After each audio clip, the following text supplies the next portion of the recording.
Can you hear me okay still? Yeah. Okay. We're not told what the topics will be. You're not given a marking criteria, and you don't get any feedback from the exam. So no wonder GAMSAT essays kind of feel like you're shooting darts in the dark. But today, in this episode, we're going to lighten things up a little bit. So welcome back to the Nurses Doing GAMSAT podcast. This is where we give you practical, empowering guidance to help you kind of flip and get the advantage and just get into medical school. So in today's podcast, the topic we're going to be covering is Section 2. So a full overview of Section 2, the essay section.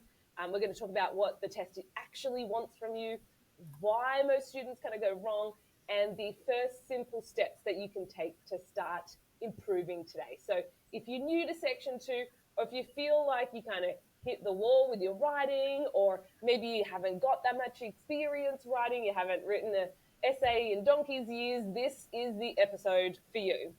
And joining me today is Urvi, our lead Section 2 tutor here at Flip GAMSAT. She's one of the team members who runs our essay classes. She's now fourth year at the University of Melbourne Medical School and has helped hundreds of students turn their writing around. It should also be noted she got in the 70s in the essay section, which is like pretty awesome, I would say. So, Urvi, it is so wonderful to have you here. Welcome. Thanks so much, Mare, for such a flattering introduction. I'm super excited to talk about Section 2 because this is hands down the section I remember very strongly and very vividly, and I know exactly what it felt like to do essays when I started. So happy to be here. Quick note just before we start, Urvi, that we're going to be putting links about everything we talk about into our show notes. So it's just going to be thankfulipgamsat.com/episode 26. But we also have our free Section 2 deep dive and essay resources. They will all be in the show notes, but it's also available on our website. So if you have any questions or you want us to kind of dig deeper on stuff, please drop a comment. We really want to create content that people want to hear. So if you've got feedback, or should I say, if you've got positive feedback, I want to hear it. So do you want to just like deep dive, Evie, and just jump into like the basics of Section 2? Yeah, so Section 2, for those of you that might not know, essentially covers two essays in a period of 1 hour. So not a lot of time to smash out two essays on topics that you don't know. But essentially, the way the tasks are divided up is you'll have a task A topic, a task A essay to write about, which is usually on social or political topics. So things like politics, bureaucracy, nationalism. And then there's a task B essay that is on slightly more personal, philosophical themes, things like love and family and courage. Um, and what your role is essentially is, Can I stop there and just butt in very quickly? The way I like to think about task A and task B is one's usually more argumentative, right? The mm, task A, and mm, then B is usually that more kind of reflective piece. yeah, Because like most people, if you get love as task B, like most people are not going to argue for and against love. So mm, you can try, but it's going to be way easier to do something more reflective, more mm, philosophical, more personal, like you were saying. But it's really important to kind of have both of those and practice both of those, because the way, and look, you're the specialist, so you correct me if I'm wrong, but the way yeah. that you are going to do task A is slightly going to differ from task B. Maybe we'll get into it later. Yeah, for sure. And I'll talk about the interesting thing that I did, which was almost have an argumentative tone to my task B essay as well. And so for students that are more methodical, I hated creative writing. I liked a structure. Because I was a lot more science minded, and there's lots of boot campers, lots of you that might be similar minded as well. You just want a bit of a formula and then sort of add things in there. There's also ways you can do that. Oh, Um, I love that. Yes, but essentially, once you read you have full quotes from each of those tasks, and what you do essentially is come up or find the overall theme of the quotes. If one or two of the quotes sort of stick out to you, you can choose those, and just get started with your writing. Essentially, you don't need any specific knowledge. You just need to be able to reason, explore your ideas, and communicate really well to the person that's reading your essays. Oh, I love that. The way that I think about the essays, and like, rightly or wrongly, it feels like the essays, if you look at it from the perspective that I look at it, the Mm. essays should be in the GAMSAT.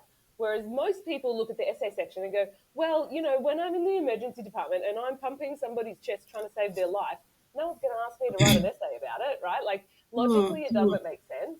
But if you look at kind of some of the skills that you're using through the Yeah. essays, when you are in the emergency department and you are saving someone's life, like say it's a code blue and, you know, someone's there and they're you know, trying to resuscitate a patient, what are the things that what are the type of skills that they need? They need someone, firstly, who can think outside the square box, because they don't want every doctor to be thinking in the same way, because Mm. that's actually poor for patient outcomes. So if you're a free thinking doctor who has great ideas, fantastic. But then you got to be able to bloody articulate them. Like if you're in a life or death situation, like there's no faffing around. Yeah, You got to be able to say what absolutely. those outside the square box ideas are.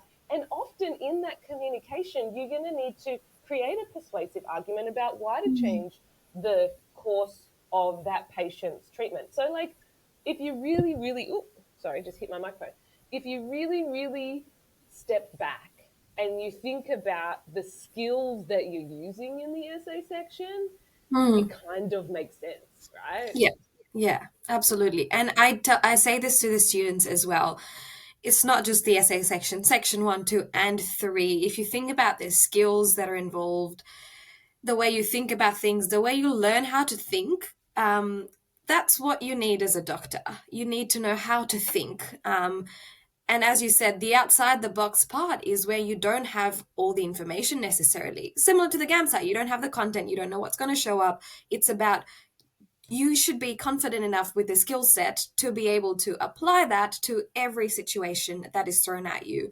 And that is why, despite the GAMSAT being a not very liked exam, is important. And looking back, I'd say it hands down gave me so many skills along the way. Yeah, it's so good to hear that from someone that's further down the track, because I think Mhm. so many people feel like this is so hard. Why do they Mhm. do this? It doesn't make Yeah. any sense, which I also understand that. But when you are on the other side and you're in medical school and you're seeing how these skills Mm. really help people, like it helps you be a better doctor, then it kind of makes sense. The Yeah. other thing that I feel like I see all the time is that people who don't get in say things like, well, I'm not meant to be a doctor. I didn't get in Mm. first go or second go or even third go, you know, whatever it is. And I Mm. think, no, the skill of persistence and the skill of determination, like you're going to be such a better doctor because of that. And yes, it's shit Yeah. now. Like Yeah. it's not great now, Mm. but when you're a doctor, like I want a doctor that's got perseverance, you know, like I don't want a doctor that's just going to go, well, that wasn't easy to diagnose, so I guess go to another doctor. Like I don't want that It is doctor. what it is. Yeah, for sure. Exactly. So I thank you for saying that, because I think it will help a lot of people to know that on the other side it makes Mm. sense.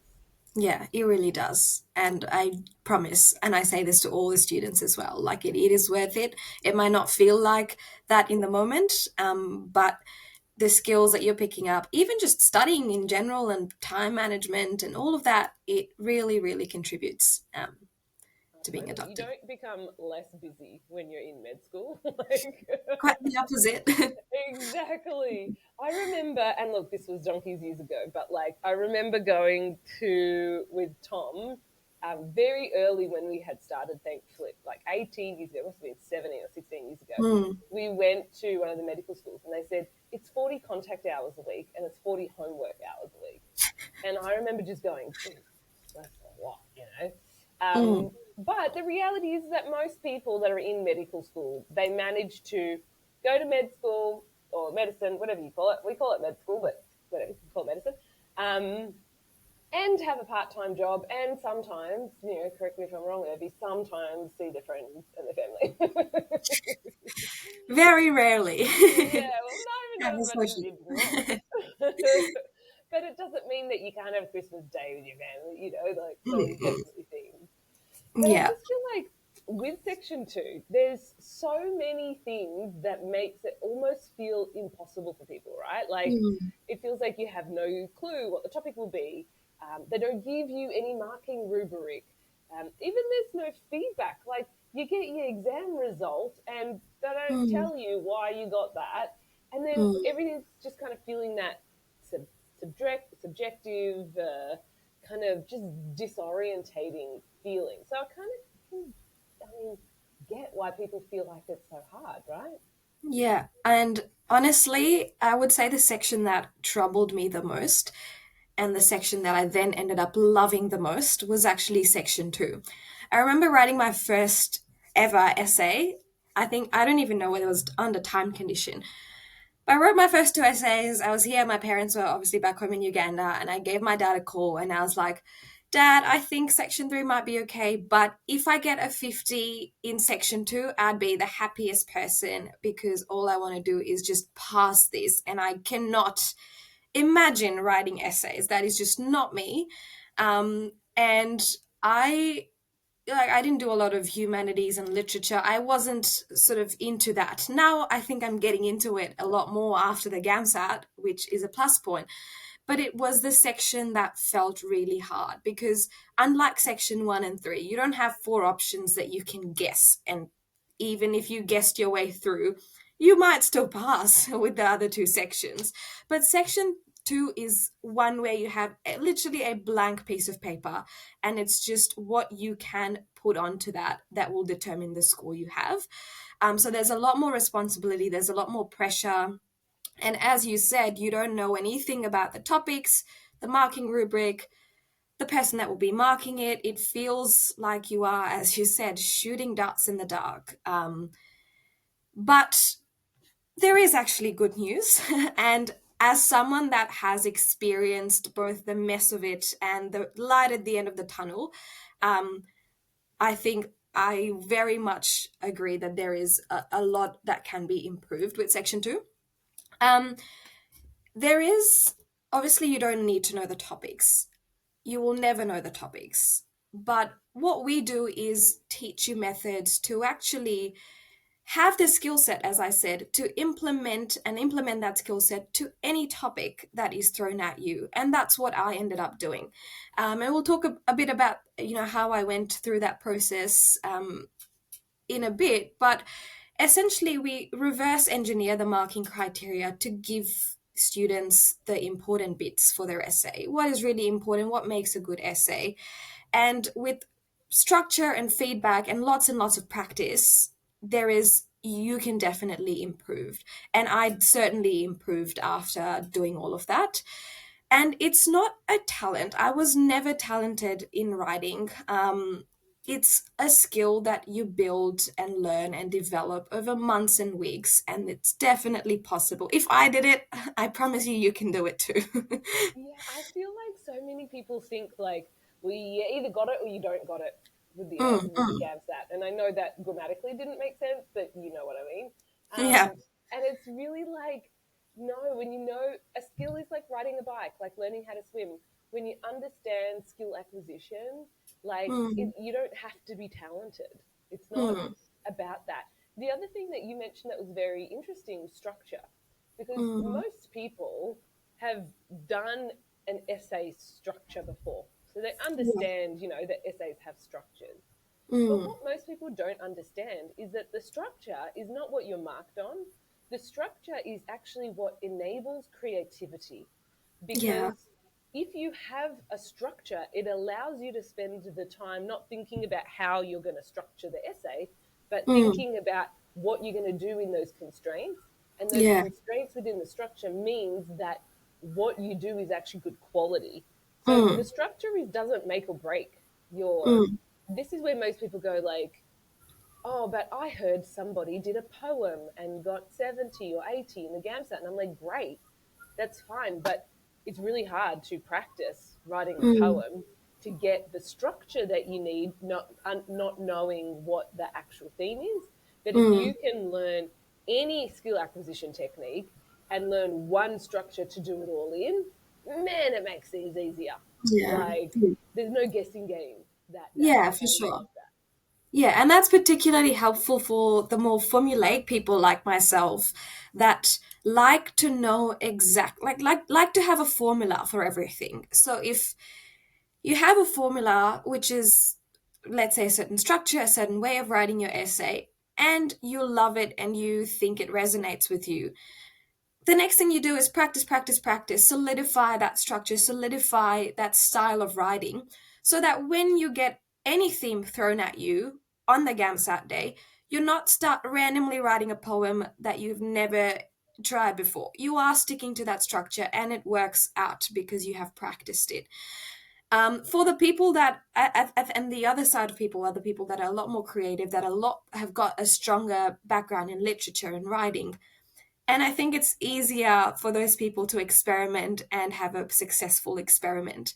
But that being said, what we don't realize is they have years of experience doing this, and they as well have that structure, have those methods to fall back onto that they're implementing, even if it might seem experimental. So I guess the summary of all of this is having something that you stick by and having a solid way of writing an essay. Yeah, I remember one of my students, heaps of, of our students call me after the exam, and we have Mm, just good yak of what's happened. And mm. I won't mention her name. She was just like, I said, "Oh, how'd you go with the essays?" And she goes, "Oh, I got a word I didn't understand as my theme." And I was like, "Oh, what was that?" She said, "Meritocracy." And I was like, "Oh God, how'd you go?" And she goes, "Oh, it's cool. I just learnt the technique on what to write about if I didn't know the thing. So I feel really good."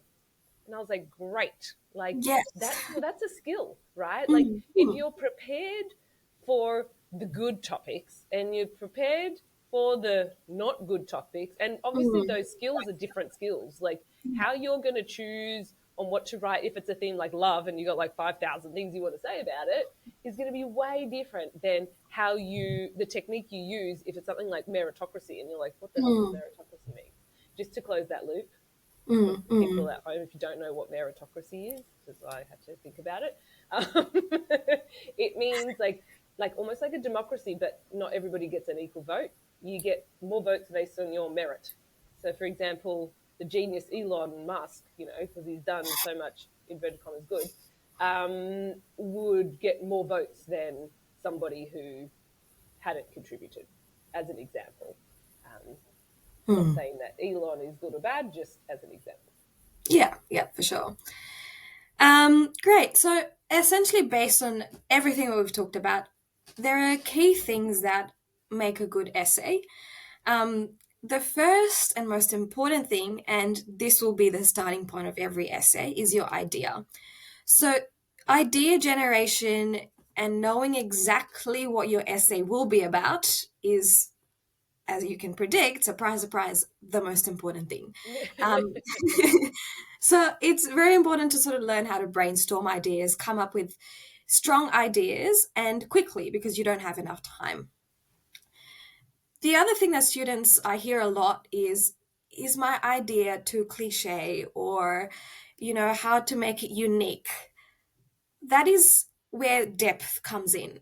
And you could have two people that have the exact same argument, which is love is good, for example, and explore it into separate ways, right? One might take a philosophical perspective and one might take a more cultural perspective on the same theme. And even if your overall idea may sound cliche, the depth that you use to explore it is where that uniqueness and nuance comes from.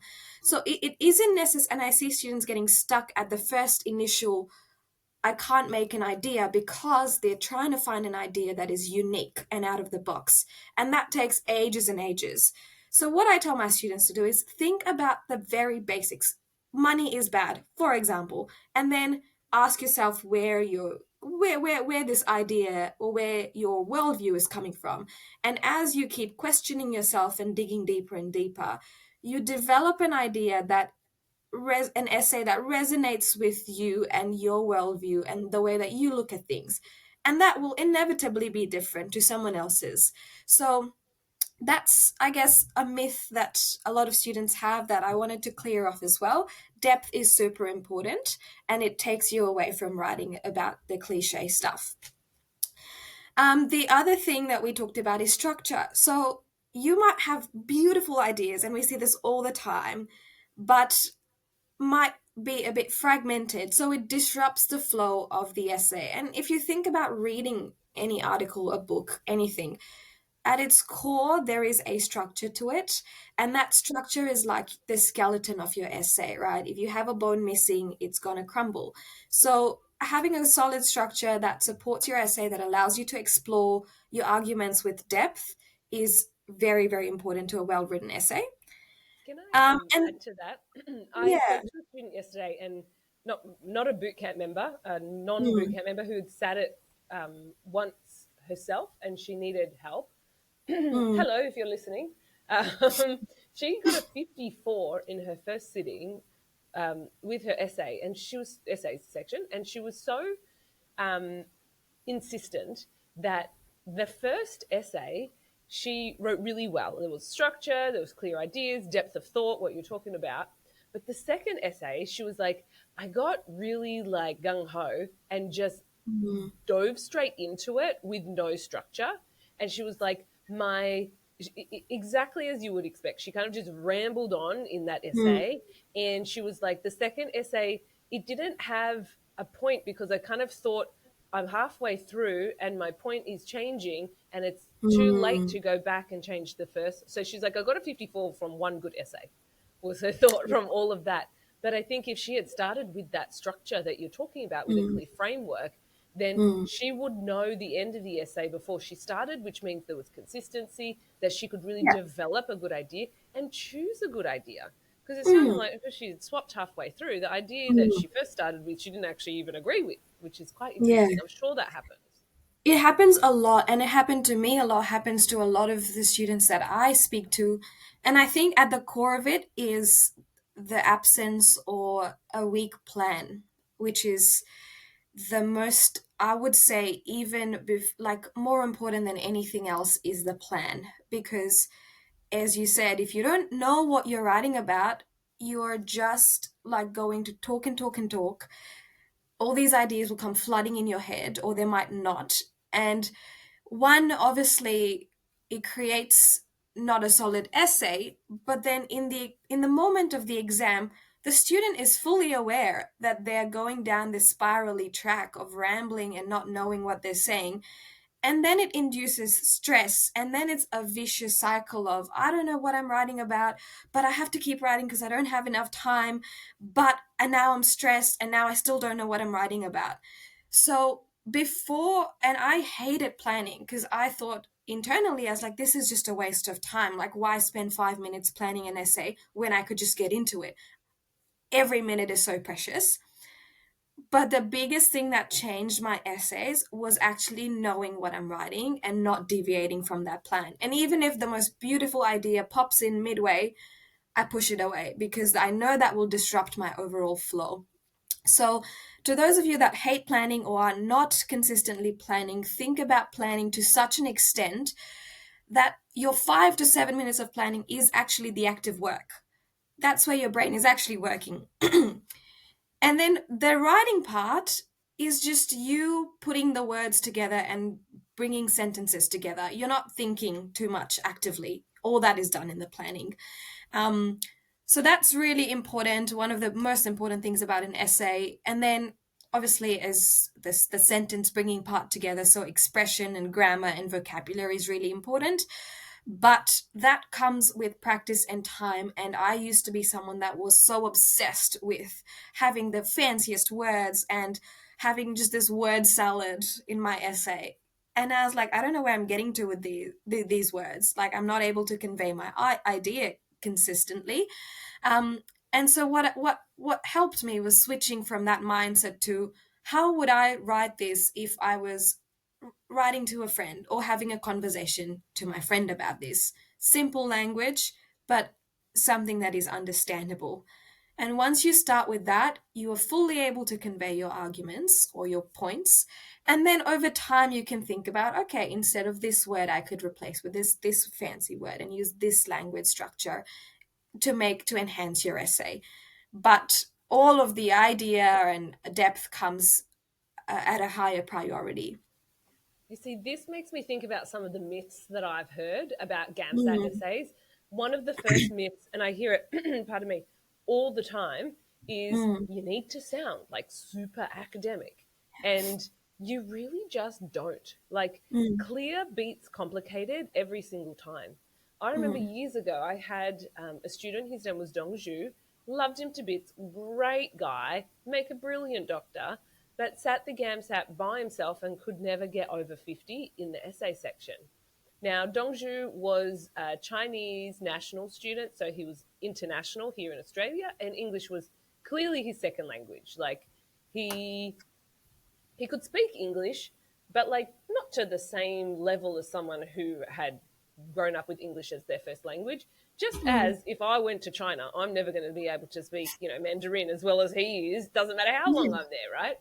Um, but he was trying to like compete with mm, English native speaker with kind of trying to sound really like fancy and convoluted and posh and because that's what he thought that the marks needed. Now when mm, we switched from um, like really complicated language, which was not his natural kind of language structure, to mm. short, sharp, clear language, the next sitting, it was his first sitting doing section 2 with us, he got a 62.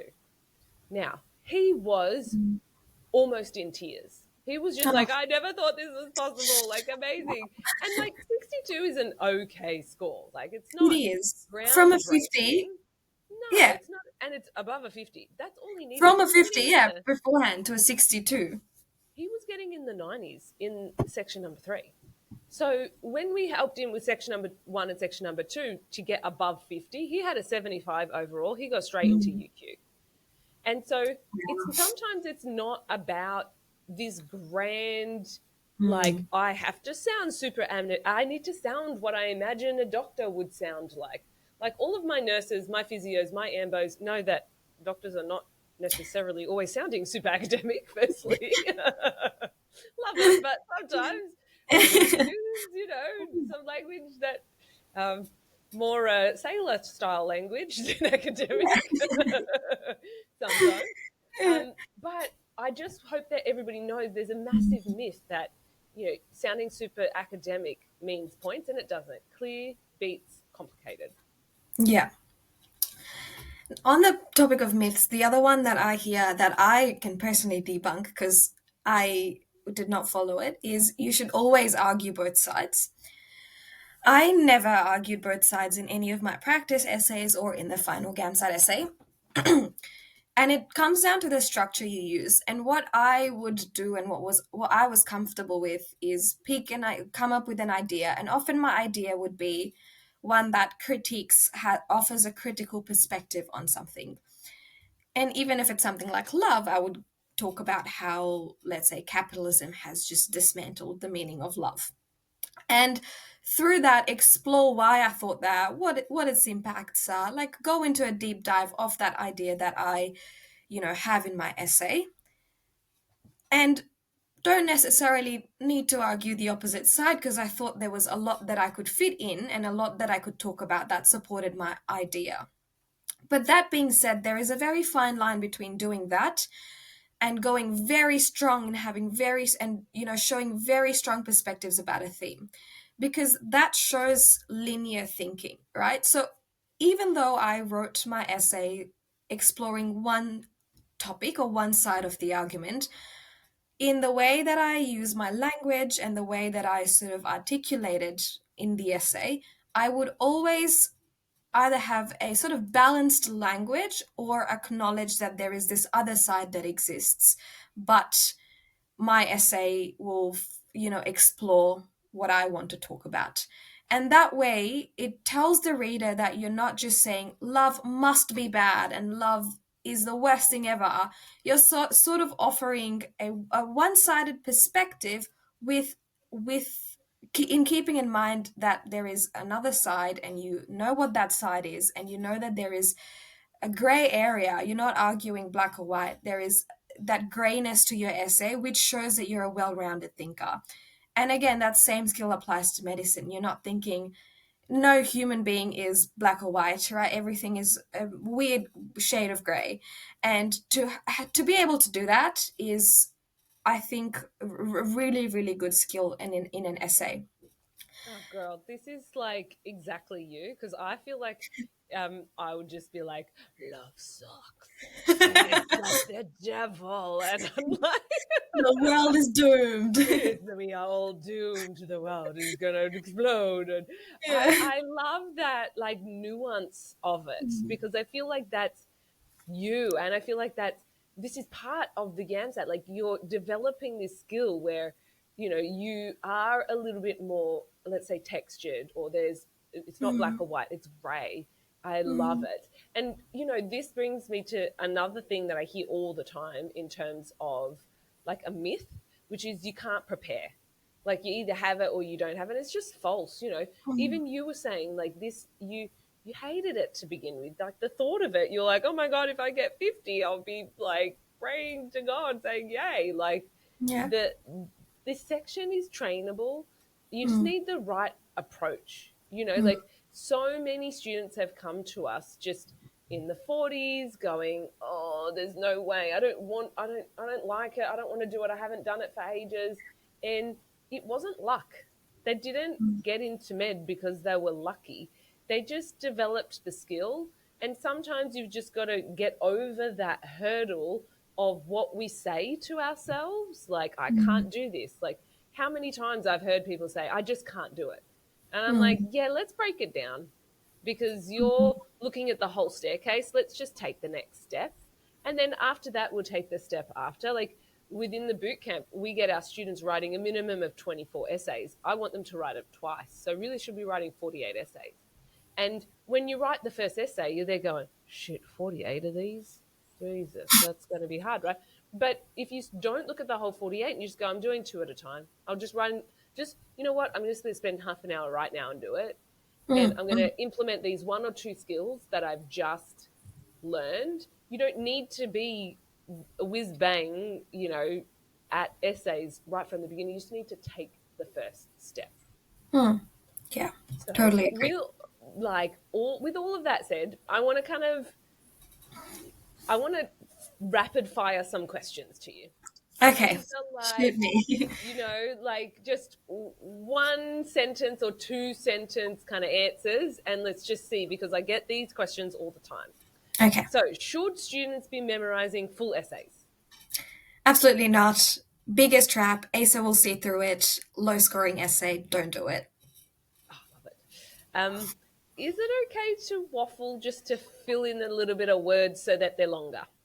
Quality over quantity. Better to write less. Make it strong. Readers can definitely see through waffle. Don't do it. Okay. I love hearing this. Should people always write kind of persuasive style essays? No, not always. I didn't write any persuasive style essays, and I turned out okay. So you don't necessarily have to. It depends on the structure and the framework. Yeah, I think, and it depends on the prompt, right? Yeah, Like, absolutely. there's going to be, so you can have it or you can not have it. Love that. Mhm. So tell me, Urvi, what are some like things that our listeners can do now that they can just really get started with? So, the first most important thing about writing a good essay is actually find your passion. You will hate writing essays until you find something you actually care about and want to write about. Because if you don't want to write about it, you're not going to write your essays. So, find whatever that is for you. For a lot of, I know some students pick like feminism as something that they're really interested in and look at their essays through that perspective. Essentially, find what works for you. Second important thing, as I mentioned, is plan your essays. Oh, yeah. Don't start writing anything until you know what you're writing and you know how you're going to write. And third thing, as we again talked about, is find what works for you. So whether it's a particular structure, a particular way of exploring your idea, certain examples, certain language. So I picked out a few vocabulary or few words that I thought I could use in every single essay, and I continue to use them in every single essay. So find what that vocabulary is for you. Other important thing is practice, practice, practice. All of this stuff can sound nice and fun to do and do your research, etc. But the hardest thing is writing your essay, and students love to avoid that because Oh, it's so confronting. Urvi, how many times I've spoken to not my bootcamp members, but other students who are sitting the GAMSAT, and I'm like, okay, you sat the GAMSAT, let's say in March, and how'd you go? Oh, I got in the 40s or 50s or something like that. And I was like, okay, how many essays did you write? And they go, oh, I didn't write any essays. I just like thought about the ideas. So I'd look at the prompts and I'd think about it. And I was like, that's not practice. Like, It's not. It's not. It's not. Writing you're an never essay going to is, write. yeah, it's so much harder when you have to put pen to paper and actually articulate. You might have everything in your head and then nothing on paper when it comes to writing. So definitely practice. There is literally, you will not improve without writing full essays, period. And then lastly, you can write your essay and you can write a million essays, but not reflect on your essays. I think that is one of the most important things as well. When you write your essays, think about internally, you have points of discomfort. Like, did you struggle with writing an idea? Did you struggle with finding examples?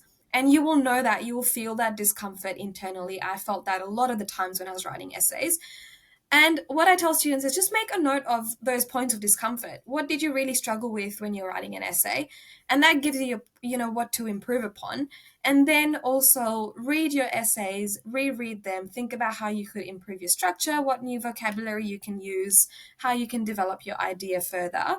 And if you're getting feedback from your essays, whether it's professional or getting someone to read your essays, you still have a lot to take away from that. And implement when it comes to writing your next one. So it's an active cycle. It's not just lots of essays, neither is it just lots of reading. It's everything all at once. Oh, I love that. To me, the biggest thing with the reflecting on essays and the feedback, because obviously we give our students feedback. I remember, I don't know if you remember him, he's from the UK, Urvi. His name was Joseph, we used to call him Joey. And No. his first essays took so long. It was like a couple of days to write his first essays.